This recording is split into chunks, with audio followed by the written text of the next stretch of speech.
إن الحمد لله نحمده ونستعينه ونستغفره ونعوذ بالله من شرور أنفسنا ومن سيئات أعمالنا من يهده الله فلا مضل له ومن يضلل فلا هادي له وأشهد أن لا إله إلا الله وحده لا شريك له وأشهد أن محمدا عبده ورسوله يا أيها الذين آمنوا اتقوا الله حق تقاته ولا تموتن إلا وأنتم مسلمون يا أيها الناس اتقوا ربكم الذي خلقكم من نفس واحدة وخلق منها زوجها وبث منهما رجالا كثيرا ونساء واتقوا الله الذي تساءلون به والأرحام إن الله كان عليكم رقيبا يا أيها الذين آمنوا اتقوا الله وقولوا قولا سديدا يصلح لكم أعمالكم ويغفر لكم ذنوبكم ومن يطع الله ورسوله فقد فاز فوزا عظيما ثم أما بعد فإن خير الحديث كتاب الله وخير الهدي محمد صلى الله عليه وسلم وشر الأمور محدثاتها وكل محدثة بدعة وكل بدعة ضلالة وكل ضلالة في النار وبعد يقول الله جل وعلا في محكم التنزيل بعد أعوذ بالله من الشيطان الرجيم قل هل يستوي الذين يعلمون والذين لا يعلمون إنما يتذكر أولو الألباب وقال سبحانه يرفع الله الذين آمنوا منكم والذين أوتوا العلم درجات وقال سبحانه فاعلم أنه لا إله إلا الله واستغفر لذنبك وللمؤمنين والمؤمنات. تمام تعریف ساری حمد و ثناء عظمت کبریائی بڑائی مکمل عبادات صرف اور صرف اللہ رب العزت ذوالجلال واحد لا شریک کے لیے لائق مستحقاق ہے جو اس ساری جہاں کا حقیقی مالک اور خالق اور رازق اور مدبر اور حاکم بھی ہے، جس کے طرف سارے کائنات کی مدد کی پکار ہوتی کیونکہ وہ ایک ہی اور اکیلا حقیقی مددگار پالنہار مشکل کشا اور حاجت روا اور نافع وار کے صفات کے حامل ہے، اور اس اللہ ذوالجلال کے علاوہ سب کے سب اسی کے بندے اور اسی کے مخلوق اور اسی کے مدد کے فقیر محتاج رہتے ہیں۔ ابھی آپ کے سامنے سورہ محمد صلی اللہ علیہ وسلم کی آیت نمبر 19 اور سورہ مجادلہ کی آیت نمبر 11 اور سورہ زمر کی آیت نمبر 9 جس کا مضمون اللہ سبحانہ وتعالی قرآن مجید میں ایک فیصلہ سنا چکے ہیں، اور یہ فیصلہ ایمان والوں کے لیے بہت اہم فیصلہ ہے۔ زندگی میں مقصد بیان کیا گیا ہے کہ اللہ سبحانہ وتعالی آپ کو اور ہم کو اور جنات کو مکلف بنا کر یعنی کہ ذمہ داری دی گئی ہے وما خلقت الجن والانس الا ليعبدون، میں نے انسان اور جنات کو محض میری عبادت کے لیے پیدا کیا، مگر عبادت سے پہلے کچھ اہم چیز ہے جس کے بارے میں اکثر لوگ غافل ہو کر اپنی عبادت کو ہی محنت کرتے ہیں اور وہ محنت ضائع بھی ہو جاتی ہے اور ان کو پتہ بھی نہیں چلتا۔ اس کی وجہ کہ لوگ عمل کو پہلے لا لیے اور علم کو چھوڑ دیے۔ بغیر علم کے عبادت نہیں ہو سکتی۔ اللہ تعالیٰ حکم پہلا کیا دیا سورہ محمد صلی اللہ علیہ وسلم آیت نمبر 19 فَعَلَمْ أَنَّهُ لَا إِلَهَ إِلَّا اللَّهِ، پہلے اس چیز کا علم حاصل کیجئے کہ لا الہ الا اللہ ہوتی ہے کیا۔ یہ لا الہ الا اللہ کی گواہی جو آپ دے رہے ہیں، اس گواہی کے پیچھے کیا کیا ذمہ داریاں قائم اور آپ کے اوپر عائد ہوتے ہیں۔ فَعْلَمْ، پہلے اس چیز کا علم حاصل کرنا، أَنَّهُ لَا إِلَهَ إِلَّا اللَّهِ کہ لا الہ الا اللہ ہوتی ہے کیا۔ اس کے بعد وَاسْتَغْفِرْ لِذَنبِكَ وَلِلْمُؤْمِنِينَ وَالْمُؤْمِنَاتِ، اس کے بعد آپ عبادت کیجئے۔ عبادت دوسرے نمبر پہ آئی، پہلا مسئلہ علم کا آیا، اور اس علم کے اندر اگر انسان کو موجود نہیں، اس کے سمجھ میں نہیں آ رہا ہے تو غلط سلط چیز کر کے وہ سمجھتا ہے کہ میں کچھ کامیابی حاصل کیا ہوں، بالکل وہ مسئلہ اس کے ہاتھ سے چلا گیا، محنت ہوئی مگر ضائع ہو گئی۔ جیسا کہ معلوم ہے کہ کم من قائم، کتنے لوگ جو قیام اللیل بھی پڑھتے ہیں مگر اس کو قیام اللیل سے کیا ملا، لیس لہ من قیامہ الا السحر والتعب، کھڑنا تھکنا اور جاگنا، وہی ملا، اس کو اجر نہیں ملا۔ وکم من صائم، اور کتنے ایسے روزدار ہے لیس لہ من صیامہ الا الجوع والعطش، اس کے روزے میں سے اس کو کوئی چیز حاصل نہیں ہوئی سوائے بھوک اور پیاس ہوئی۔ کیوں؟ علم کی غیر موجودگی کی بنا پر وہ عبادت غلط ہو جاتی ہے اور اس کو پتہ بھی نہیں چلتا اور زندگی بھر کرتے ہی رہتا ہے۔ یہ سب سے بڑا اہم نقطہ جو آج امت کے اندر لاشعوری طور پر لوگ اپنی مغالطے میں ہیں۔ مغالطے کیسے ہیں؟ تھوڑی سی مثالیں ہم بتائیں گے جس سے آپ کو پتہ چلے گا کہ لوگ بنا علم کے جب عبادت میں چلے جاتے ہیں، کچھ اعمال میں کرتے ہیں، نیکی کی جگہ ان کو گناہ ہوتے رہتا ہے۔ راستہ جنت کا بھٹک کر جہنم کو جا رہے ہیں اور سمجھ رہے ہیں ہم جنت کے راستے پہ ہیں۔ وَيَحْسَبُونَ أَنَّهُمْ يُحْسِنُونَ صُنْعًا، سمجھتے ہیں کہ ہم اچھا کام کر رہے ہیں۔ اس میں آپ ایک تصور دیکھیں لوگ کے پاس کیسا ہے۔ اگر کوئی ایک شخص 1 سے 2-3 قتل کیا اور وہ قاتل انسان کو پتہ چل گیا کہ پوری بستی جانتی ہے کہ یہ مرڈر کرنے والا ہے، اور اس طریقے سے مرڈر کرنے والے کو، قاتل کو کیا لیول، کیا ویلیو دیتے ہیں آپ جانتے ہیں کہ بھائی اس سے دور ہو، یہ بہت شرپسند آدمی ہے، یہ بہت راؤڈی شیٹر ہے، فلان ہے، بہت برا کام ہے قتل کرنا۔ اور اگر کوئی انسان مٹی خور ہے، سود لینے دینے اور وہی معاملات کرتا ہے، اس کے اوپر اس کی انکم ہوتی ہے، تو ایسوں کے پاس دعوت بھی کھانا گوارا نہیں ہوتا۔ اور ایک انسان بدکاری اور زناکاری کی زندگی گزار رہا ہے، اس کے برے ماحول سے اپنے اولاد کو، اپنے لوگ کو بچا کر ہٹاتے ہیں ویسے صحبت سے رہنے سے۔ بہت برے اعمال ہیں، مگر علم نہیں ہونے کی بنا پر گڑبڑی کدھر ہو گئی؟ گڑبڑی ادھر ہو گئی کہ آپ نے اللہ تعالیٰ کا شرک جو کر رہا ہے اس کو کم کر دیے اور ان لوگ کو بڑا ڈینجر سمجھ گئے، جبکہ شرک کرنے والا اس سے زیادہ ڈینجر ہے۔ یہ علم کی کمی کی وجہ سے لوگوں نے تصور میں لیا بھائی وہ قبر پرست ہے، درگاہ پرست ہے، چلتا، مگر قاتل، زناکار، سود خور ہم کو نہیں چاہیے۔ اللہ تعالیٰ آپ کے لیے اس سسٹم نہیں رکھا ہے جو ترازو آؤٹ آف ہے، میجرمنٹ کرنے کا طریقہ کہ جس چیز کو اللہ نے سب سے بڑا برا کہا اس کو ہی برا مانا جائے، اور جو اللہ تعالیٰ اس کو کم کر دیا ہے اس کو آپ وہی لیبل دیجیے۔ یہ علم کی کمی کے بنا پر آج لوگ نہ جانے کتنی ہلاکت کا سبب بن رہے ہیں اپنے خود کے لیے، اپنی امت کے لیے۔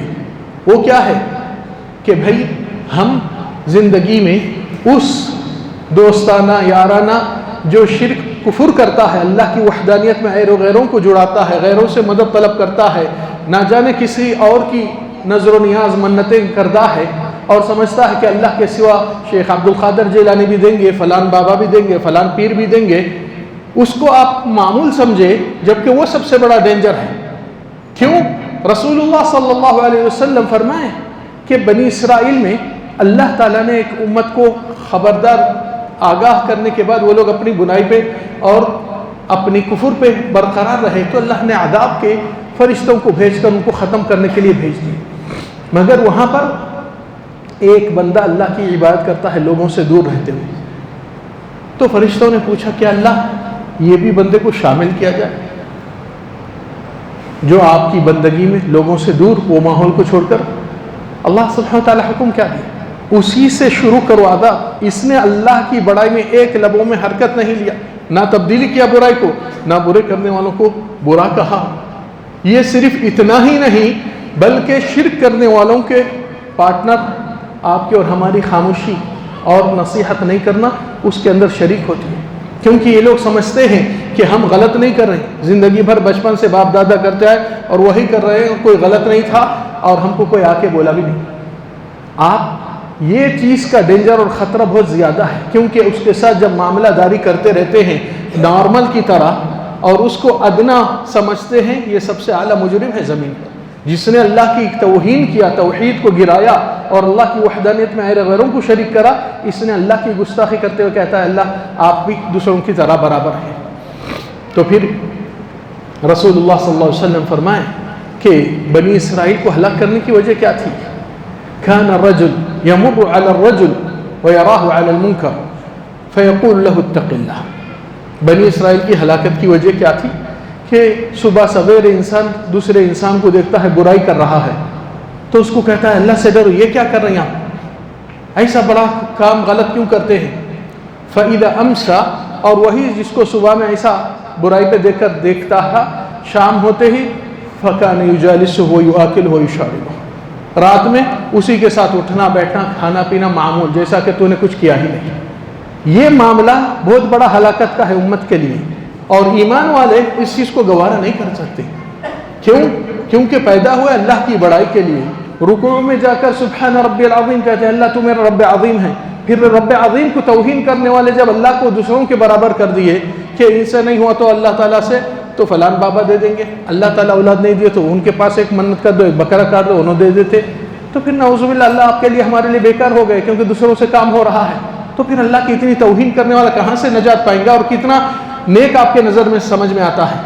معاملہ داری جب رک جاتی ہے اس طریقے سے کہ تم اس ایمان سے دور کا عمل کر رہے ہیں، شرک کر رہے ہیں، ایک احساس بجا لانا اس کے پاس کہ اس کو شعور ہونا کہ خود سے ریوائز کرنا کہ میرے سے کتنا بڑا گناہ ہوا ہے، مگر اس کو معمول کی طرح لے کر چلیں گے تو یہ آپ کی علم کی کمی ہے اور نہ سمجھی ہے. دین کے اندر پہلا حکم آیا فَاعْلَمْ أَنَّهُ لَا إِلَهَ إِلَّا اللَّهِ، پہلے علم رکھو لا الہ الا اللہ کے حقوق کیا ہے. کلمہ پڑھ لیے مگر اس کے باوجود کلمے کو برخاست بھی کر دیے. ایک انسان وضو کرتا ہے اور وضو ٹوٹنے پر پھر دوبارہ وضو نہیں کرتا ہے، کیوں؟ میں ابھی وضو کر کے آیا تھا، وضو ٹوٹ چکا ہے. اسی طریقے سے کلمہ شہادت پڑھنے کے بعد لوگ کلمہ شہادت پڑھ کے کامیاب ہوتے ہیں، پھر اسی کلمے کو ضائع کر کے ناکامی کی زندگی میں اپنے آپ کو ہلاکت کر کے بیٹھتے ہیں. اس لیے اللہ تعالیٰ آیت نمبر 108 سورہ یوسف میں کیا فرمائے؟ وَمَا يُؤْمِنُ أَكْثَرُهُمْ بِاللَّهِ، اور اکثر لوگ اللہ پر ایمان نہیں لاتے ہیں الا وهم مشرکون، مگر وہ شرک کی حالت میں پائے جاتے ہیں. شرک کی حالت میں ہاں اللہ تعالیٰ پر ایمان لائے بول کر سمجھتے ہیں، مگر حقیقت میں عمل ایسا ہو رہا ہے کہ اللہ کے شرک کرنے والوں کا ساتھ بھی دے رہے ہیں اور ان کو کوئی نصیحت اور اصلاح کی بات بھی نہیں کر رہے ہیں. نہ دل میں ان کی تبدیلی آ رہی ہے، اللہ اس سے میں نفرت کرتا ہوں کیونکہ تیری بڑائی میں گستاخی کرتا ہے. یہ تک نہیں آیا آج تک. ہاں قاتل، زنےکار، سود خور، فلان گناہ، گالی گلوچ کرنے والا، اس کو بہت برا آپ سمجھے. آپ کے ساتھ پیسوں میں معاملہ داری غلط کر دیا تو زندگی بھر وہ برا ہو جاتا ہے. اور شرک کرنے والا، کفر کرنے والا، اس کا کوئی لحاظ نہیں. اس لیے یہ ترازو اپ سائڈ ڈاؤن جب ہوتا ہے تو زندگی میں لوگ کس چیز کے لیے پیدا ہوئے ان کو سوال کرنا پڑتا ہے کہ آپ کس چیز کے لیے یہاں پر آئے دنیا میں. اگر اللہ کی بڑائی آپ کے پاس اس کا ذمہ داری اور فکر نہیں ہے تو محمد صلی اللہ علیہ وسلم کی امت ہونے کے لیے آپ کو شرم آنا چاہیے. رسول اللہ صلی اللہ علیہ وسلم فرمائے بعثت، اللہ نے مجھے بعثت نبوت دے کر بھیجا ہے حتی یعبد اللہ وحدہ، تاکہ اللہ کی اکیلے کی بندگی اور عبادت قائم ہو. یہ میرا مقصد ہے. نبی کے مقصد کو بھی چکنا چور کر کے چھوڑ دیے اور آپ کو کوئی ذمہ داری کی پرواہ نہیں. محمد صلی اللہ علیہ وسلم کے اتنے قربانیاں اور اتنے چیزیں سہنے پڑا صرف یہ توحید کے خاطر. وطن سے بے وطن، بستی سے تکلیف، اذیت، مار پیٹ، صحابہ کرام کیا نہیں کرے، کیا نہیں سہے، کس کے خاطر، کیا چیز کے لیے؟ یہی لا الہ الا اللہ کے خاطر. اور یہی لا الہ الا اللہ کو سمجھنے کے لیے بہت سے لوگ کے پاس فرصت اور ٹائم نہیں اور عبادت کرتے ہی جا رہے ایک کے پیچھے ایک. اگر یہ توحید میں خلل ہے، آپ زندگی بھر کے روزے، نمازیں، خیرات، صدقات، ہر سال حج کرو، سب رد ہے، بیکار ہے. کیوں؟ آپ نے پہلے لا الہ الا اللہ کا شرط نہیں جانا اور شرک سے اپنے دل کو پاک صاف نہیں کرا، مشرکین کے ساتھ محبت اور لگاؤ رکھا اور توحید کے ساتھ کوئی غیرت مندی نہیں احساس کرا. یہ بہت بڑی تکلیف کی بات ہے. زمین پر یہ مغالطے بہت ڈینجر ہوتے ہیں. اس لیے اللہ تعالیٰ حکم کیا دیا؟ فَعْلَمْ، پہلے اس چیز کا علم رکھو کہ لا الہ الا اللہ کیا ہوتی ہے، اس کے شرائط کیا ہے. وَاسْتَغْفِرْ لِذَنبِكَ وَلِلْمُؤْمِنِينَ، اس کے بعد یہ چیز کے طرف آؤ، عبادت کے طرف. اور اللہ تعالیٰ فرمائے سورہ زمر میں آیت نمبر 9 پر قُلْ هَلْ يَسْتَوِي الَّذِينَ يَعْلَمُونَ وَالَّذِينَ لَا يَعْلَمُونَ، جو لوگ کے پاس دین کا علم اور فہم اور سمجھ ہے اور جس کے پاس نہیں ہے، کیا یہ دونوں برابر ہو سکتے ہیں؟ اللہ تعالیٰ اس بات کا انکار کر رہے ہیں کہ ایسے نہیں ہو سکتے دونوں ایکول.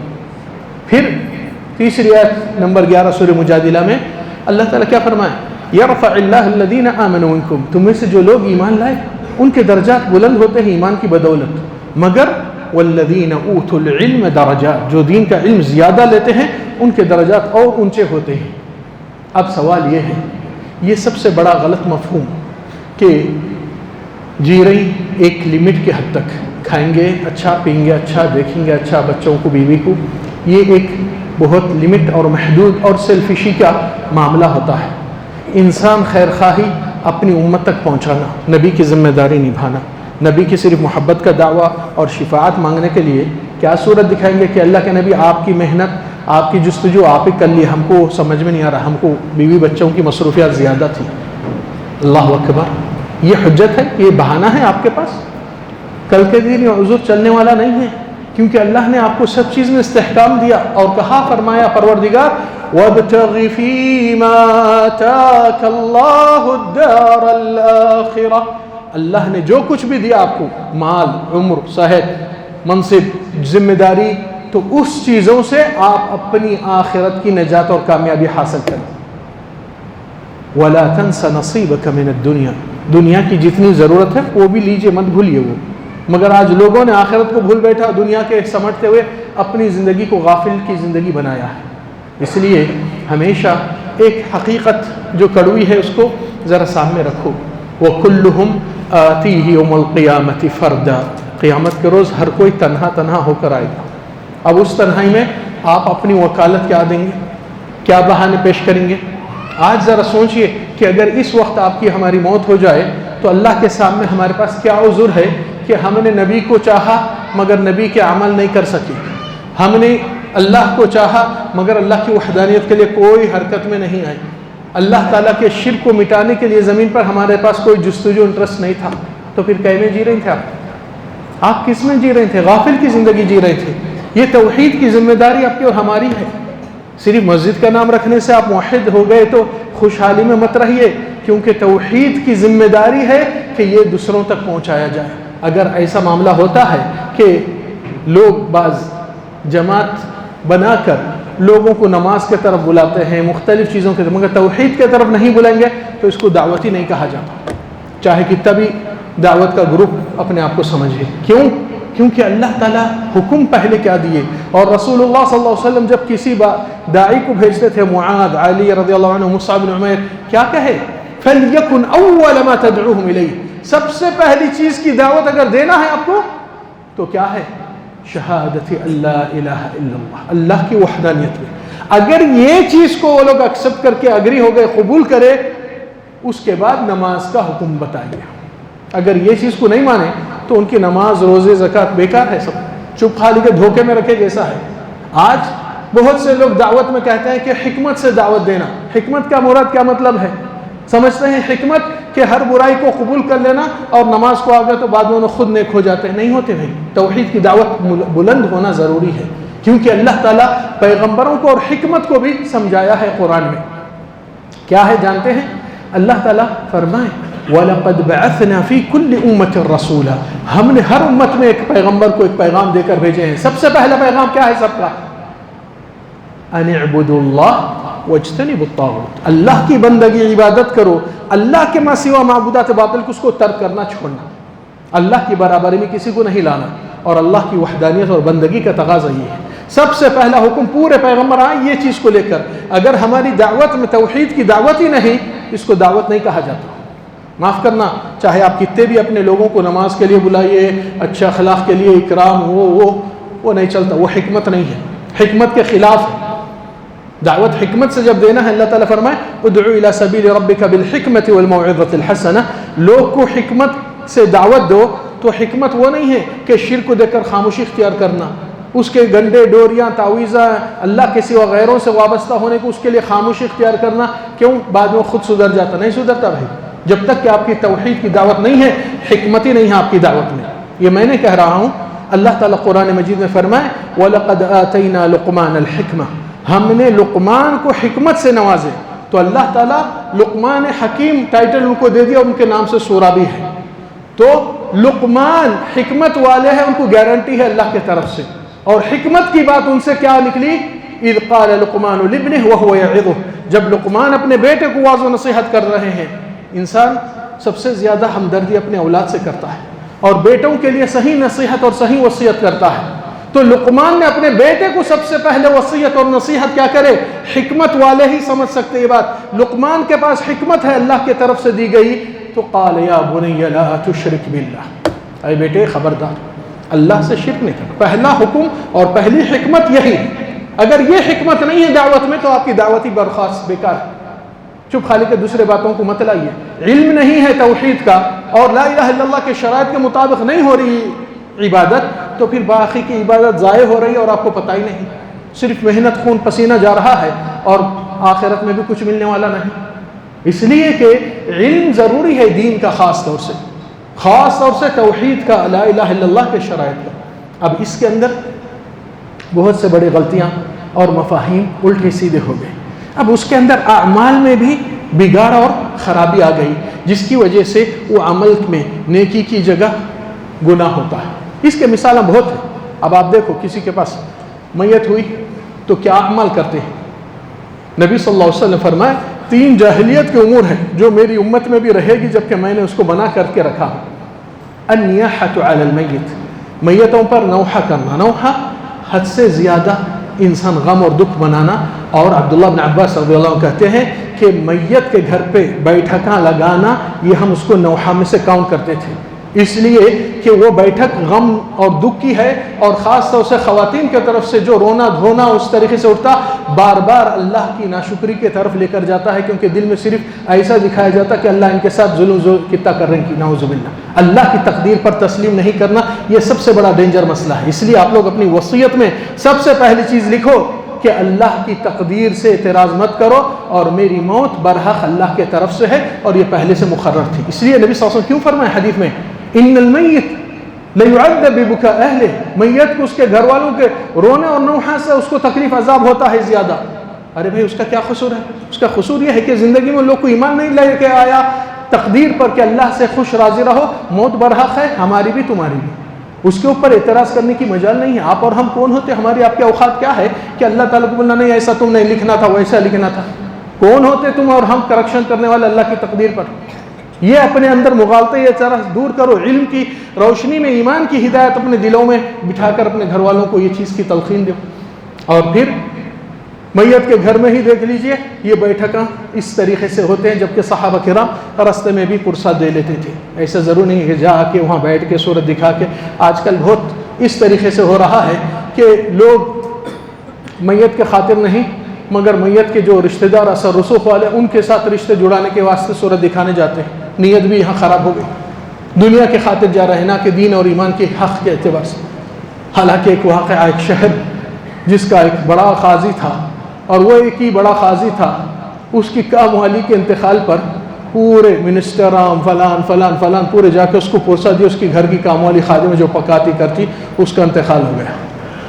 مگر عجیب بات یہ ہوئی کہ خود قاضی کے انتقال کے دن کوئی نہیں آئے جنازے میں، سب کے سب نئے قاضی کو مبارکباد دینے چلے گئے تھے. یہ دنیا ایسا چلتی ہے. یہ احساس کرو کہ زندگی میں اللہ کی بڑائی کے جینا اور اللہ کے نبی کی سنت پر گزارنا. پھر وہی میت کے گھر سے جب نکالا جاتا ہے میت کو، لوگ وہاں پر راستے میں چلنے کے وقت میت کے لیے دعا کرنے کا حکم ہے، نہ کہ سبحان اللہ الحمد. ذکر تو آپ کبھی بھی کر سکتے. یہ جہالت کتنی ہو گئی علم نہیں ہونے کی بنا پر. اور وہ لوگ سمجھتے ہیں کہ ایک نیک کام کر رہے ہیں، سبحان اللہ الحمدللہ لا الہ الا اللہ. ارے بھائی ذکر یہ آپ کے لیے ہے، یہاں میت کا حق ہے، اس کے حق میں دعا کرنا مغفرت رحمت کی رستہ تمام. اور اس سے بڑی غلطی کہ میت کے پیچھے نہیں چلتے، آگے پہنچ جاتے قبرستان کو. پیچھے میت کے پیچھے چلنا ہی حکم ہے. یہ علم کی کمی کی وجہ سے لوگ کو اجر سے محروم ہو رہے ہیں، کیونکہ نبی صلی اللہ علیہ وسلم فرمائے واتباع الجنائز، جنازے کی اتباع پیچھے چلنا نہ کہ آگے بڑھ جانا.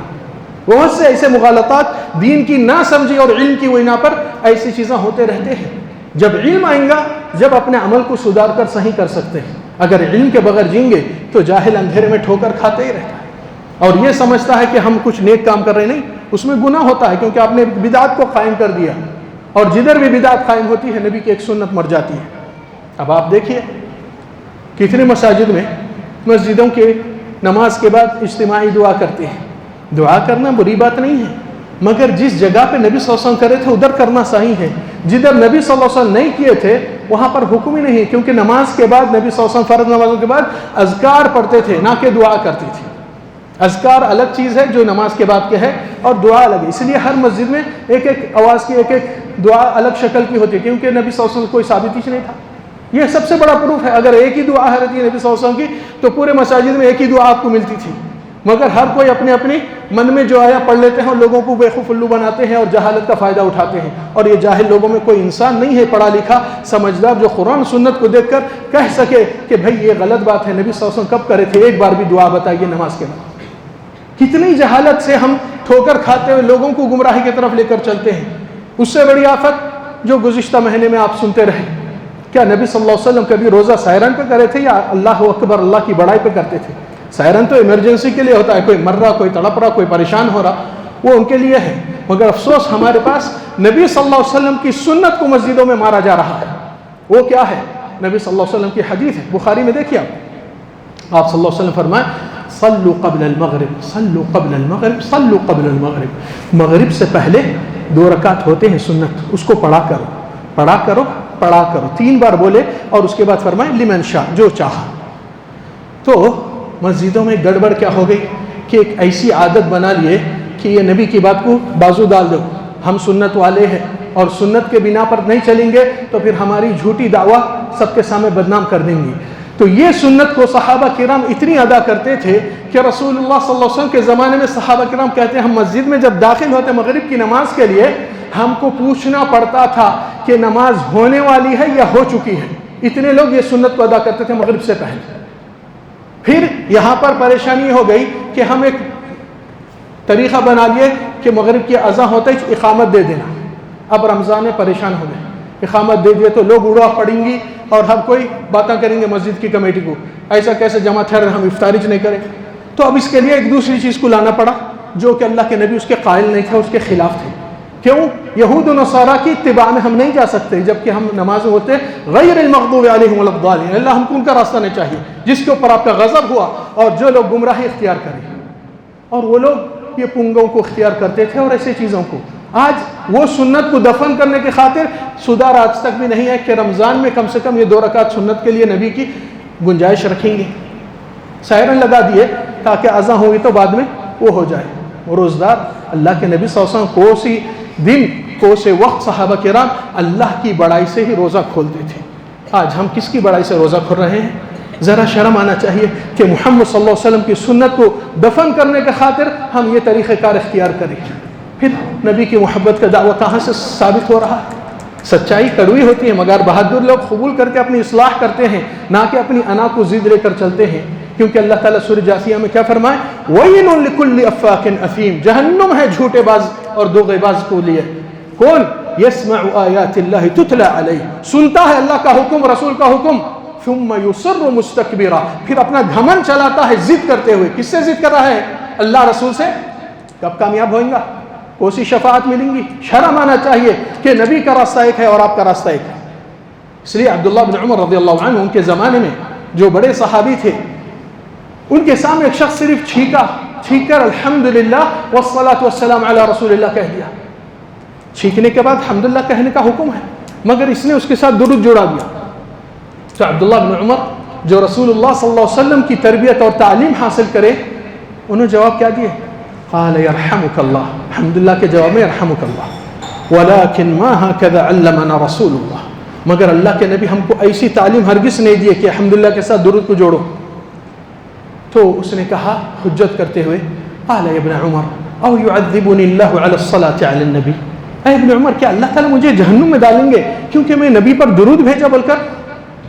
تو عبداللہ بن عمر کا فقہی صحابہ کا سمجھ دیکھیے، قال لا يا ابن اخي، میرے بھتیجے اللہ تعالیٰ تیرے کو جہنم میں درود کی وجہ سے نہیں ڈالیں گے، مگر نبی کے طریقے سے بہتر طریقہ تو سمجھا تیرا ہے تو اس میں جہنم جائے گا ضرور۔ اس لیے آج لوگ علم سے محروم ہیں۔ دین کا علم جب سمجھ آئیں گا اس کے بعد عبادت کرو۔ کوئی چیز سمجھ میں نہیں آ رہی، بچپن سے کرتے آئے وہی صحیح سمجھے، غلط ہے۔ ایمان والے ہمیشہ تحقیق کرتے ہیں، اور ایک واحد صحیح طریقہ اور صحیح مذہب اور صحیح جماعت وہ ہوتی ہے جو دلیل کو تلاش کرتی ہے کہ اس کا حکم آ رہا ہے، یہ کر رہے ہیں، اللہ کے نبی کہاں کرے؟ اللہ کے نبی صلی اللہ علیہ وسلم سے یہ ثابت کیسا ہوا؟ صحابہ کرام کے پاس کیسا تھا؟ یہ جو دلیل پوچھنے والے ہیں سچے لوگ ہیں، کیونکہ اللہ تعالیٰ اس سے ہی جڑایا ہے بہت سی چیزیں۔ قُلْ هَاتُوا بُرْهَانَكُمْ إِن كُنتُمْ صَادِقِينَ، اگر تم سچے ہیں اپنے دعویٰ میں تو تمہارا ایویڈنس پروف تمہارے ساتھ رہنا۔ ایسا سنا سنی کا دین نہیں چلتا۔ اللہ کے نزدیک قابل قبول اسلام وہ ہے جو محمد صلی اللہ علیہ وسلم کی اتباع اور صحابہ کرام کی منہج پر چلتے ہیں۔ آج اپنے آپ کو دھوکے میں رکھنا، یہ غلط مغالطے میں رہتے ہوئے پھر زندگی بھر وہی غلطی پہ رہنا، پھر قیامت کے روز کچھ نیکی نہیں ملی تو پریشان ہونا، کون بیوقوف کرا اپنے خود کو؟ یہ اپنی نہ سمجھے۔ اس لیے دین کے اندر علم پہلے ہے، اس کے بعد عمل ہے، عبادت ہے، عبادت پہلے نہیں ہے۔ اس لیے تحقیق کرنا بہت ضروری چیز ہے، اور تحقیق کے بنا کوئی چیز کے اندر آپ زندگی میں دیکھیے، آپ سبزی ترکاری لیتے ہیں، ایک ایک ٹماٹر کو دیکھتے ہیں، ایک ایک اس کو دیکھتے ہیں، اس کے لیے اتنی تحقیق اور اتنی کوشش، اور دین کے لیے بالکل اندھا دھن یہ وہ تو اپنے آپ کو دھوکے میں مت رکھے. اسلام علم اور دلائل کے اوپر بنیاد ہے، اور ایسا نہیں ہے آلتو فالتو جو چاہا جیسا چاہا کر لے. اس لیے کہ دین اللہ تعالیٰ پہلے سے مکمل کر چکے ہیں، اس کے اندر کوئی کمی پیشی کی گنجائش نہیں ہے کہ اضافہ کرے، اور نہ کوئی اس میں کچھ ایڈ کرنے کی ضرورت ہے. اللہ تعالیٰ فرمائے الیوم اکملت لکم دینکم، آج نے میں نے تمہارے لیے دین مکمل کر چکا. 1400 سال پہلے آیت نازل ہوئی نبی صلی اللہ علیہ وسلم کو حج کے میدان عرفہ میں، تو یہ آیت جب نازل ہوئی دین مکمل ہو چکا. وَأَتْمَمْتُ عَلَيْكُمْ نِعْمَتِي، میری پوری نعمت ہو چکی، یعنی کہ اسلام کتاب میں اور عملی طور سے صحابہ کرام نے عمل کر دیا، یعنی یہ بہترین نمونہ ہے. وَرَضِيتُ لَكُمُ الْإِسْلَامَ دِينًا، اور یہی اسلام سے اللہ تعالیٰ خوش راضی ہو چکے ہیں. اب وہ اسلام میں نہ کوئی زیارتاں، چہلما، قرآن خوانیاں، برسیاں، اور نہ جانے میلاد النبی، نہ جانے شب برات، شب معراج، شب فلان، یہ پوری چیزیں نہیں تھے. اس لیے دین کے اندر وہ مطلب یہ جو محمد صلی اللہ علیہ وسلم اس کے اوپر عمل نہیں کرے یا نبی کا مہر نبوت اس پر نہیں. کیونکہ زندگی میں بہت سے کام اعمال کرتے ہیں تو اس کے بعد کیا ہوتا ہے؟ اللہ تعالیٰ کیا فرمائے؟ یا ایھا الانسان انک کادح الی ربک کدحا، تو زمین پہ محنت کریں گے، چاہے دنیا کی عبادت کی، مگر اس محنت سے تیرے عمل سے تجھ کو ہی ملاقات کرنے والا ہوں. اب وہ عمل سچا تھا، جھوٹا تھا، سنت کے خلاف تھا، سنت کے ساتھ تھا، وہ آپ پہلے سے تحقیق کر کے عمل میں آنا تھا. علم کے بغیر جہالت سے جانا کوئی عقل مندی نہیں. راستے کی شناخت موجود ہے قرآن سنت کی دلیل سے، مگر شناخت کو ڈھونڈنے والوں کے لیے معلوم ہو جاتی ہے. اگر ایسی ہی غفلت کی زندگی، سنا سنی سے ان کو اتنا معلوم، ان کو اتنا معلوم، ہر کوئی اپنی مداخلت کرتا ہے دین کے معاملوں میں، یہ بہت بڑا نقصان ہے. جبکہ آپ کے گھر میں الیکٹریشین آیا کام کر رہا ہے، اس میں مداخلت نہیں کرتے، پلمبر آیا اس کے کام میں مداخلت نہیں کرتے، مگر دین کی بات آتی ہے سب ملا مفتیاں بن جاتے ہیں. ہر ایک کو اپنا اپنا جو بچپن سے معلوم ہے وہی داخل کرتا ہے، وہ سمجھتا ہے وہی صحیح ہے. کوئی دلیل کو طلب کرتا ہے، دین کے علم اس کے سورس اور اس کے بنیادی ایویڈنس سے لینا ہے. اللہ تعالیٰ سے ہم دعا کرتے ہیں کہ اللہ تعالیٰ ہم کو دین کی سمجھ اور فہم اور علم صحیح عطا فرما کر توحید کو قائم اور دائم رکھے، اور رب العالمین شرک سے محفوظ کرے، بدعات و خرافات سے محفوظ کرے، نبی کی حق سنت کو اتباع کرنے کی توفیق دے، اور حق کو حق کہنے کی طاقت دے، باطل کو باطل کہنے کی طاقت دے. رب العالمین اس زمین پر ہمارے جو بھائیاں اس راستے سے بھٹکے ہوئے ہیں، اللہ ان کو سنت کے طرف لوٹا دے، اور نبی کی صحیح محبت ان کے دلوں میں عطا فرما، اور اللہ کی وحدانیت کو قائم کر دے، شرک سے ہم سب کو پاک صاف کر دے. رب العالمین ہم سے جو کوتاہی اور غفلت اور غلطی ہو رہی تھی، جس میں ہم غافل تھے، اللہ ہم سے وہ گناہ معاف کر دے، اور تیری حق کی بلندی اور توحید کی نصرت کرنے والے بنا. اللہ تعالیٰ سے یہ بھی دعا ہے کہ اللہ ہم سب کو جہنم کی آگ سے محفوظ فرما، دین کی صحیح استقامت دے، اور دین کا صحیح علم حاصل کرنے کی توفیق عطا فرما. اقول ما تسمعون واستغفر الله العظيم لي ولكم من كل ذنب فاستغفروه انه هو الغفور الرحيم.